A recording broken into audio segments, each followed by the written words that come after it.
I'm sorry. I am sorry for my contribution to this fucking mess the Gentlemen's Club finds themselves in. My name's Brian. This is the Rivalry Recap Show. We talk Gentlemen's Club football all day, all the time.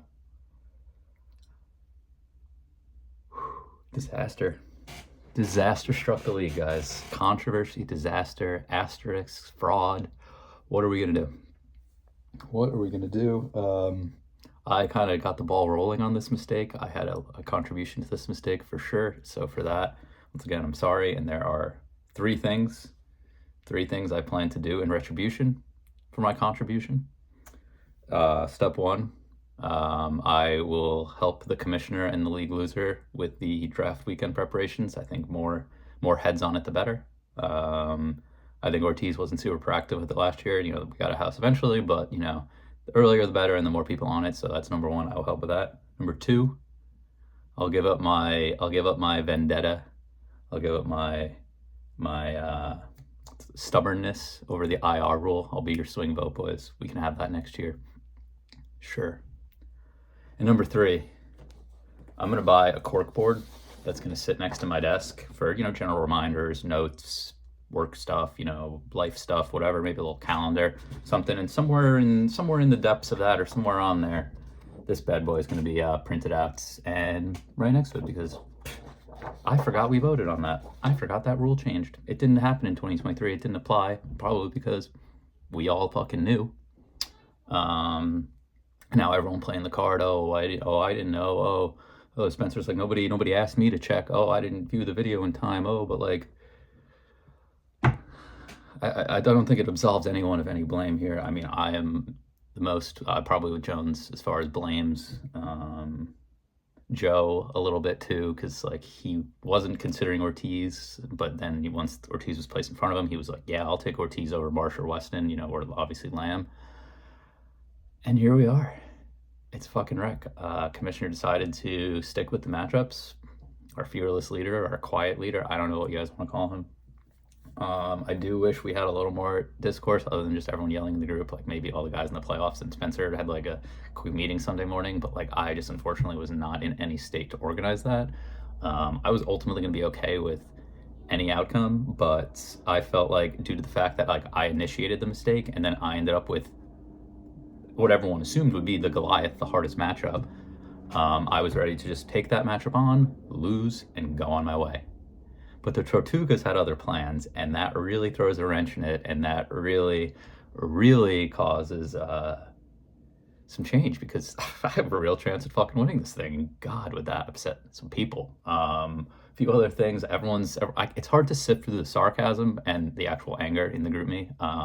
Because like, say a guy like John Rast, a couple days ago said, oh, it was just an unfortunate mistake and we have to move on, when somebody asked him his take, right? And now he's all in on the integrity bowl. He's in on the asterisk. Oh, if Marsh or Joe win, oh, it's bullshit. I hope it's Marsh and fucking Joe in the championship, and you guys will have to cry about it. But if I did win, I'd plan something for the money. But God knows I'd want that fucking name on the trophy. I wouldn't just take the money and run. I'd try and do something a little more league-oriented, because this is just a fucking disaster. With that, I don't really have much more to say other than to quote league member Joe Narduli, this is going to be the most talked about GC championship in history. Might as well go win it. Yeah. Because fucking at this point, as I said, I was ready to just die on my sword and fucking take the Kevin Lamb hit and lose, and there's always next year. But now, after everything that's happened, fucking town crier Sedano from left, right, and center all over the fucking place, whining up a storm. Like, I want to win so fucking bad. Like, honestly, it's the whole mood shifted so much now. And what four better characters for it? You got three content guys. You got Joe, Tony, new content guy on the scene this year, and myself, and the commissioner, who's kind of been fumbling this situation around a little bit. Listen, like, I'm not going to be one that's going to go, oh my God, this is bullshit, because once again, like, now I'm in the position where it benefited me, and like, it's horrible. Like, everyone last week was okay with it. We made videos, we accepted the matchups, we watched the videos, everyone was excited for the matchup, everyone accepted the matchups. You got to accept the outcome. Like, I beat Kevin Lamb head to head. I was number 2 on the week in points. We're going to take that away because maybe I should have played Tony? Like, what if I played Joe? I would have beat Joe. It's a wreck. It's a wreck. It's a wreck. Guys, I'm talking too long. Let's recap them real quick. I took down Kevin Lamb in a 5.4 point win. Honestly, I was sweating about this one a lot because I never really thought I was going to win. Brock Purdy, fucking little cock Brock, throwing up 4 points on Thursday Night Football. No juice, no life. Derrick Henry's not doing anything that 1 o'clock window. Devontae Adams was off to a slow start in that 1 o'clock game. Second half was insane. Andrews got that 1 touchdown. I'm like, kind of like whatever. I have the Texans defense. They are about to have a pick six. Devin Atchan, Kevin's running back, runs the guy down at the 3-yard line and prevents the 6-point play. That would have been me. So I was like, if I lose by anything less than 6, Devin Atchan, literally Kevin's running back saved him. And I thought that was just a pretty unique situation, but didn't end up happening. Darnell Mooney with a fucking stinker on Monday night was Kevin's big letdown. The guy who's the surprise of the season, I would say Darnell Mooney, being a fucking top 20 wide receiver, or whatever the hell he ended up being. But in an ugly 15-9 game, doesn't get it done. Josh Allen was Kevin's king in this game. Kevin's king, one of his kings throughout the season, but Devontae Adams and Amon-Ra St. Brown were just simply too much. And I took down the father figures, the Goliath. He's gone. He's gone, guys. He is gone, whether you like it or not. Ian Jones, the Crips, probably the only matchup that has zero controversy around it because Ian was the number 1 seed and picked Eric. Ian takes Eric down in a 10-point win on the back of Jacoby Jones. Jesus, RIP. Jacoby Myers, 10.9 points on Monday night. Took him, late in the third quarter, early fourth quarter to get it. There was one point when I think this might have been the second, maybe early third quarter, he caught the ball and it slipped out and the announcer goes, oh, and Jacoby Myers finally gets a catch. Oh, and it slips out. And I was just it was just comedy. It was comedy, honestly, because if he threw up a 0, because Ian had that a couple years ago with who was it, Sterling Shepard or Darius Slayton? I forget who he always puts that blame on. Threw up a 0-point performance and Ian lost by a couple points or something like that. But yeah, Ian takes down the Crips and Eric Olsen, and Ian moves on uncontroversially. Next one, Douchey Dutchman, another guy who probably has no controversy around him because he was the number 1 scorer on the week. No matter who he was supposed to play, no matter who he ended up playing, he was beating him. It's the Douchey Dutchman, 160 to Tokyo Knights, 139. Weston putting up a good week, a solid season, but falls short in a new rivalry, a budding rivalry, we'll call it, against the Douchey Dutchman. And Tony's Washington Commander stack continues to put out. Everyone else on Tony's team seems to be putting out 21, 20, 18, 16, 17 from his kicker. 17 from his freaking kicker. Love to see that. And Tony's a fucking force, dude. I mean, he's got one of the hottest teams right now, for sure, out of these final 4. And we might be seeing a new name on the trophy. Last one. Little Joey's taking down the Latin Mooks, 128.5 to Ortiz's 124.3. Ortiz, who had one of his best seasons in recent memory, takes a first-round exit. Ortiz, who potentially could have played Lamb, would have lost. Ortiz pretty much would have lost to everyone but Eric, but never was going to play him. So goodbye, James. Yeah, wow. Cooper Kupp, 0 points, followed by Jalen Waddle, 0 points on the other side, was a bit of a wash. I guess the difference, seeing a little bit of a tight end difference. Both defenses did really well. Joe said, wow, one was a 24-point defense. Falcons D got 20. That was pretty close. But inevitably, Joe moves on. Quick talk about the toilet bowl. Not a lot other than Christian and Spencer throw up a bit of stinkers. Christian with a massive stinker. It's going to be really funny to see Christian run that beer mile, because I think Spencer's team's you look at it, it's not bad. I mean, yes, is it one of the worst teams in our league? Sure, but Christian's team looks fucking horrendous. So I expect Spencer to take that one pretty handily in 2 weeks. And with that, that's the recap of the matchups. I don't really know what more to say about this whole integrity bracket. You guys can follow that if you want. I'm going to follow what's right in front of me, and that's fucking Great Jones. So without further ado, I'm going to send it over to the commish, number 1 seed, Great Jones, and see what he has for me. The Tortugas, who were in the semifinals, even though everyone hates it. So with that, sorry. Thanks. Good luck. See you in a few.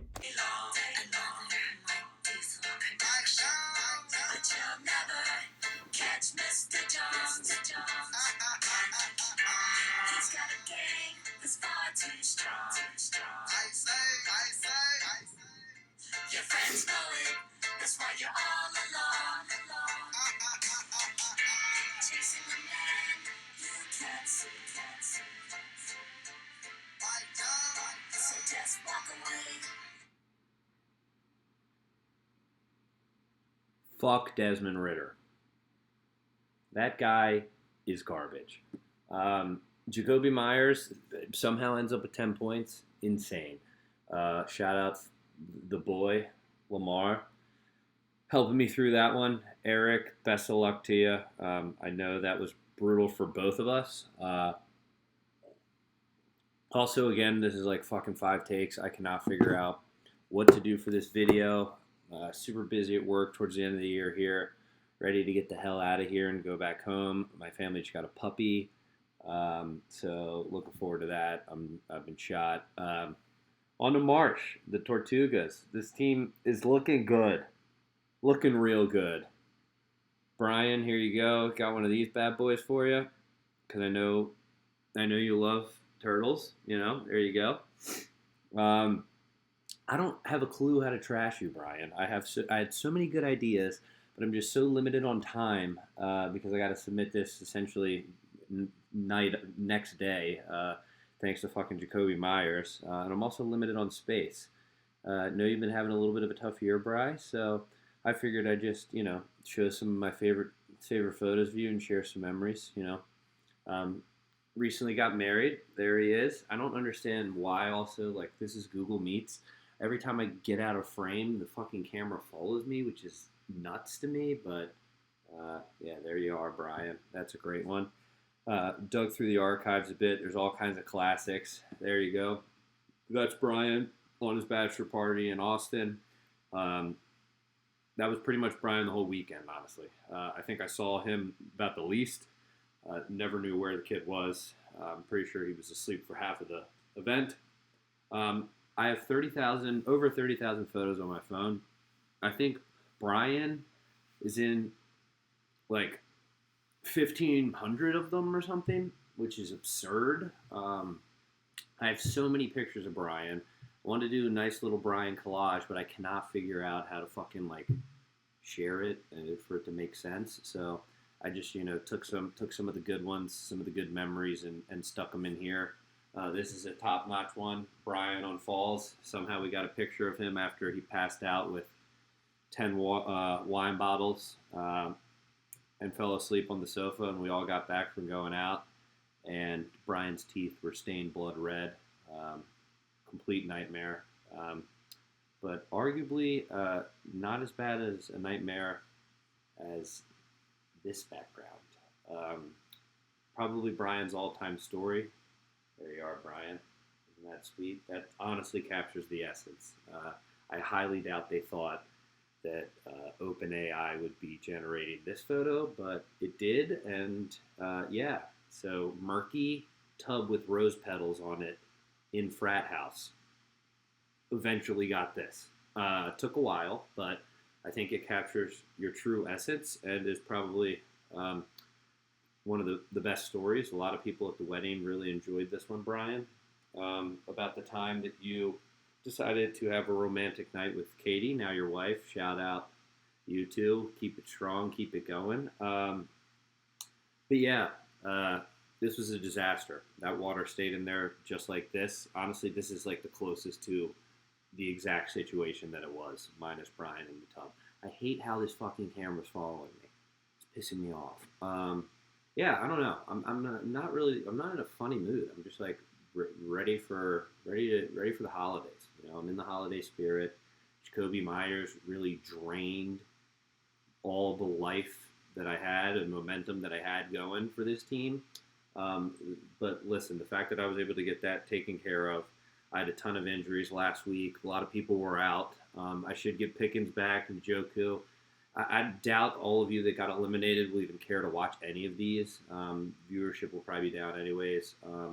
Brian, love you to death. I know we have a love-hate. Love you to death. Can't wait to face off with you. Can't believe you're not going to the fucking Ravens game this Saturday for the division, which has Derrick Henry versus Lamar, and it has half of my fucking Steelers-related team in it if George Pickens plays. But yeah, hopefully I'll catch you on the Browns one. Good luck to the great Jones, the team. Feeling good. Um, Outside of Marsh's 142 points, I don't think Devontae Adams is going to get fucking 42 again. That was absurd. But yeah, Brian, best of luck to you. I'm saving the best for the championship. Do the best video for the championship when I'll be home, and I have a lot more resources at my disposal. But yeah, Brian, good luck. Oh, Daddy Lamb.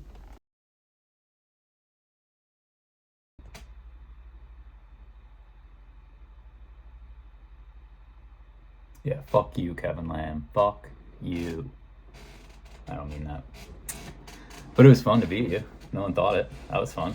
But moving on to Mr. Jones, the great Jones. Ian, what the fuck was that? What did I just watch? I don't really know. If you threw together some pictures of me, so stay tuned for some fucking pictures of you at the end of this. You really didn't talk about our teams at all. So I don't know if you're just conceding, but honestly, the great Jones are in a state of disarray. I think they're a fucking wreck. You mentioned I'm not going to the Ravens-Steelers game. Yeah, we sold kind of out of my hands. Dad just kind of pulled trigger on that, and I'll go home a little earlier for Christmas, so I'll enjoy it on my couch with my family. But Ian, a guy who loves the fucking Ravens, is going to be starting against me. 2 Cleveland Browns, potentially three Pittsburgh Steelers, and the Bengals. He's rocking the Bengals defense. He might have picked up another defense, but he might not have because they're playing the fucking Browns.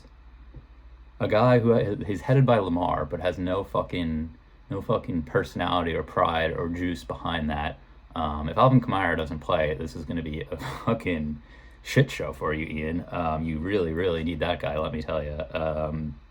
The great Jones was once a force in this league and a team that scared me. And looking at it now, I personally am not too phased. I feel pretty favored in this matchup, guys. Granted, Devontae Adams throwing up a 42-point fucking, one-off compared to the rest of his season, but you got to know that's in his bag. That's possible, right? Sneaks into wide receiver 13. Brian has 3 of the top 14 wide receivers. Oh my god, when did that happen? Doesn't have an RB2. Does not have a fucking RB2. But nonetheless, Tortuga's a pretty good fantasy team coming off, as I mentioned earlier, the second highest fucking scoring week last week, even though I shouldn't be in the playoffs anymore. Ian, you mentioned some of my red wine debacles, so for you, I poured a little glass just for you. Can have a little sip. Cheers. It looks like at least you weren't burping your way through this video like we were week 1. Whoever called that out, that was hysterical because I definitely did not pick that up the first time, and it's so apparent in Ian's video. Yeah, maybe learn to do it in one take, buddy. Like your counterpart at the Rivalry Cup show.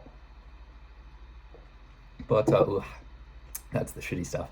But yeah, you mentioned these boys, these Vens, these Ravens. Pucker up. Ian has this new thing. You guys see where that picture that Ian put of me, that was post-wedding, that was at the after party, where he's like, my shirt's open. If you look at the live photo, Ian's the one opening my shirt, and then I think he goes to like kiss me on the head. Ian has been trying to kiss me at every fucking event I've seen him at this year. It's becoming worrying because he lives in a studio apartment. Listen, I hope he gets out a lot and everything like that, but I don't know if he's just dreaming, thinking about me and turtles, and loves putting together these little collages of me on a turtle head. But it's getting a little suspect. But no, I think this is going to be special. I mean, it's just going to cause an uproar. We got 2 former champions, myself and Mr. Jones, facing off on one side. There's 2 guys who have not won it yet. So no matter what, we will have a former champion versus a potential first-time winner. Who are you guys rooting for? Is Tony the people's champion right now? Shouldn't be talking about this in my video. Sorry. Hosting takes over. I'm talking about Jones and the fucking wreck of his team, dude. I gotta be honest. I'm super, super confident about this, and it's shocking. Like, when I did not expect to be Kevin Lamb at all. I went to bed after all the games concluded, and Katie kind of asleep, and I was like, Katie, I beat Kevin Lamb. And out of a dead, she goes, no fucking way. Because apparently at my wedding, wedding weekend, Ian was talking about how Kevin Lamb's team's so good, he's the best team, blah blah blah blah blah blah blah, to Katie, as if. Anyway, my honeymoon was fucking excellent. I hope I'm a little less white, Tony. I didn't realize that's what you were referring to. Not the shadiness of my picture. I think you more meant how fucking white I was. That was on day one though, so you know we all something working. What's that? You're gonna do a little slideshow with Jonesy, and then I think we're gonna send it over to number 2 seed, Jonard Dilly. Thanks.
A poem worked in round 1, so we'll run it back for round 2.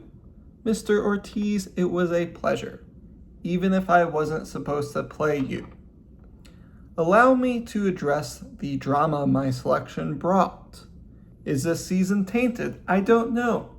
But I do know the higher-ups in this league are even dumber than we thought. If I win with an asterisk, why would I give a fuck? There's no blood on these hands, and I've always said winning takes some luck. But now it's time for Narduli vs. Marullo, a rivalry for the ages. We have some history here, fellas. Let me take you through each of the stages. It was 2019, I was the 1, and T was the 8. He almost pulled the upset until Carson Wentz on Monday night sealed his fate. 2 years later, he baited me to pick him again. I thought my team was the best, and then he embarrassed me in front of my friends. Just last year, Tony failed to eliminate me twice. Then he ducked me in the playoffs and was sent home packing the first night. OT, how far you've come from your days of finishing in 12th. But you're not a big dog just yet. Heck, you still can't even reach the top shelf. You're so good at fantasy, Jefferson is a freak. How will I stop your Commanders duo? Are you scared your team scored too many last week? No Mahomes, no Waddle. My team is in a free fall. Will you still give me lineup advice? I need help from my favorite meatball. So here we go again, T. I'm excited for the banter and the text, but whatever outcome occurs, I hope one of our names winds up on the trophy next. Hello, Gentlemen's Club. The Douchey Dutchman and Tony Marullo are headed to the fantasy semifinals, which might not seem like a big feat for everyone, but it is a big feat for me. I've only been here once before, and I do not take it lightly. What's this wrapped around my finger? Oh, it's Weston wrapped around my finger. I played you, buddy. I played you. The sad part was I was actually looking forward to your video. You used to put out funny stuff. You weren't a bitter, bitchy guy that you currently are, but maybe still bitchy, but a little bit less bitter. You used to put out funny videos for the people, and I was actually looking forward to what you were going to come up with. And then instead it was just you on the defense, on anything that I made fun of you about. Wait, I have an answer to that. I have an answer to that. And then you just end up looking like an asshole and gave us absolutely nothing. But the hell with you. You're done with. See you later. Season's over. How's it feel? And then it feels even better that I get to play my next rival, my first rival, I'd say, in the gentleman's club. I have to beat Weston, and then I have to beat Joseph Nardelli himself to get myself to the fantasy championship. I wouldn't want another path. I don't duck the challenges. I want them. Bring them on. And it's even funny, full circle moment, that Joey's current team name, the Little Joeys, was my creation. So for us to be matched up together, it's a thing of beauty, and it feels very sweet. And Joe, I heard you ran a marathon this year, and some people say that you were running to the finish line, that you're running towards your goals. I think you were actually running from something.